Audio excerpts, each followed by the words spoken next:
Due diligence. This is from Wikipedia, the free encyclopedia.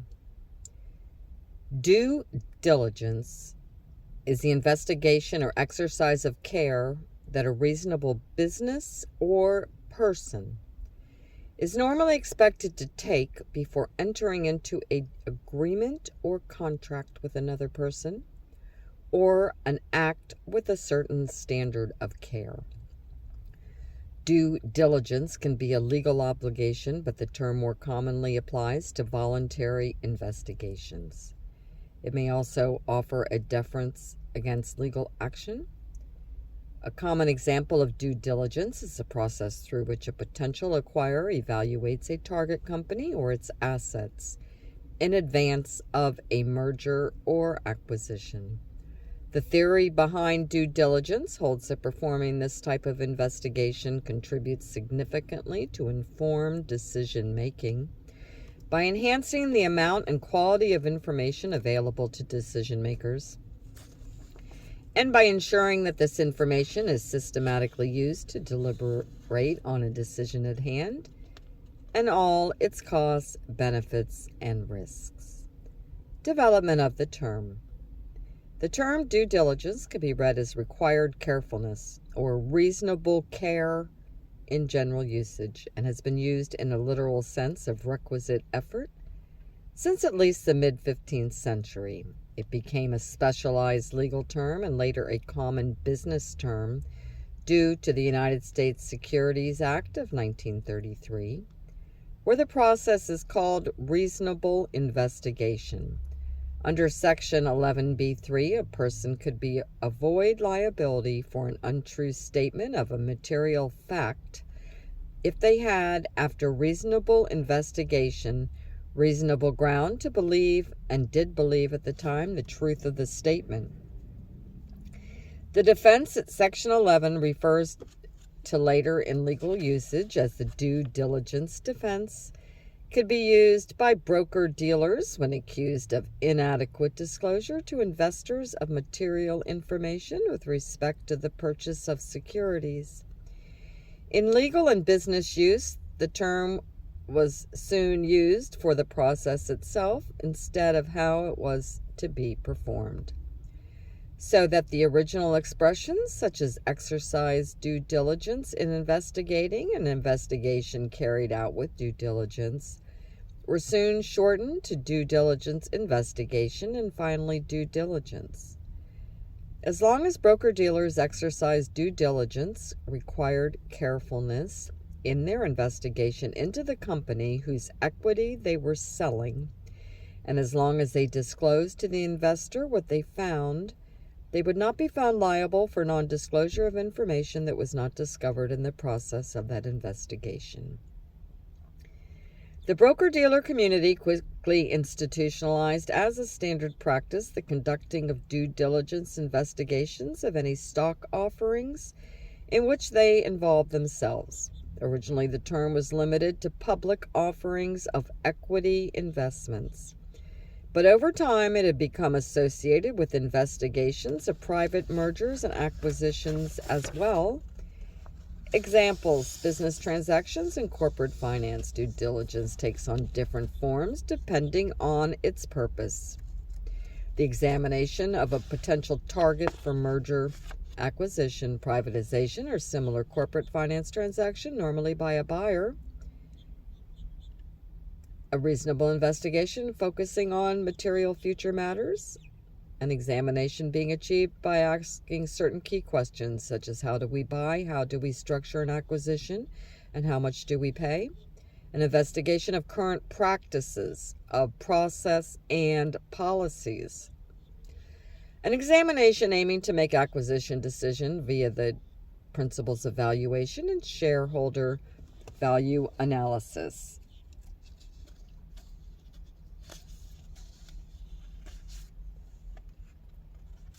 Human rights.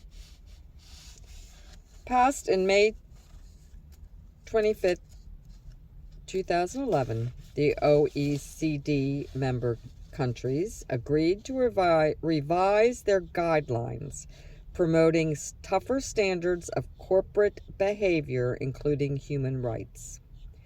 As part of this new definition, they utilized a new aspect of due diligence that requires a corporation to investigate third-party partners for potential abuse of human rights. The OECD Guidelines for Multinational Enterprises, a government-backed international agreement that provides guidance on responsible business conduct, states that multinational enterprises shall seek ways to prevent and mitigate adverse human rights impacts that are directly linked to their business operations, products, or services by a business relationship, even if they do not contribute to those impacts. The term due diligence was originally put forward in this context by UN Special Representative for Human Rights in Business, John Ruggie, who used it as an umbrella to cover the steps and processes by which a company understands, monitors, and mitigates its human rights impacts. Human rights impact assessment is a component of this. Civil litigation. Due diligence in civil procedure is the idea that reasonable investigation is necessary before certain kinds of relief are requested. For example, duly diligent efforts to locate and serve a party with civil process is frequently a requirement for a party seeking to use means other than personal service to obtain jurisdiction over a party. Similarly, in areas of the law such as bankruptcy, an attorney representing someone filing a bankruptcy petition must engage in due diligence to determine that the representations made in the bankruptcy petition are factually accurate. Due diligence is also generally prerequisite to a request for relief in states where civil litigants are permitted to conduct pre-litigation discovery of facts necessary to determine whether or not a party has a factual basis for a cause of action. If civil action seeking a foreclosure or seizure of property, a party requesting this relief is frequently required to engage in due diligence to determine who may claim an interest in the property by reviewing public records concerning the property, and sometimes by a physical inspection of the property that would reveal a possible interest in the property of a tenant or other person. Due diligence is also a concept found in civil litigation concept of the statute of limitations.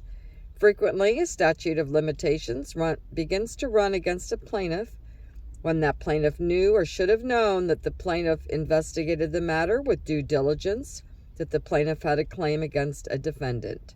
In this context, the term due diligence determines the scope of a party's constructive knowledge upon receiving notice of facts sufficient to constitute inquiry notice that alerts a would-be plaintiff that further investigation may reveal a cause of action.